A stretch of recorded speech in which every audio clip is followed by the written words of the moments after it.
আমার সোনার বাংলা আমি তোমায় ভালোবাসি জাতীয় সঙ্গীতের প্রতি এই টানেই দেশের কথা বেশি মনে পড়ে প্রবাসীদের। আর তখনই বাংলাদেশ সৃষ্টির ইতিহাস ভেসে ওঠে অবচেতন মনে।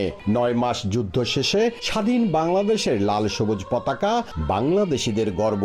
বিজয় দিবস উপলক্ষে আয়ারল্যান্ডের সাউথকোর্ট হোটেলে প্রবাসী বাংলাদেশিরা মুক্তিযোদ্ধাদের নিয়ে কবিতা আবৃত্তি গান পরিবেশনে তাদের ত্যাগের প্রতি সম্মান জানান। বাংলাদেশ যেন দুর্বার গতিতে এগিয়ে যায় সেই প্রত্যাশাও ব্যক্ত করেন তারা।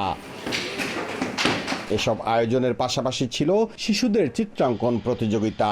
দেশের পতাকা, শহীদ মিনার, যুদ্ধের বিভিন্ন ছবি ভেসে উঠেছিল কোমল হাতের ছোঁয়ায়। প্রতিযোগিতা শেষে সবাইকে পুরস্কৃত করা হয়। এমন আয়োজনে এখানে বেড়ে ওঠা ছেলেমেয়েদের মাঝে বাংলাদেশের প্রতি দায়িত্ব ও মমত্ববোধ বাড়বে বলে মনে করেন আয়োজক অল বাংলাদেশি অ্যাসোসিয়েশন অফ আয়ারল্যান্ডের নেতারা। আমাদের সোনার বাংলাদেশকে আমরা কখনো ভুলি না।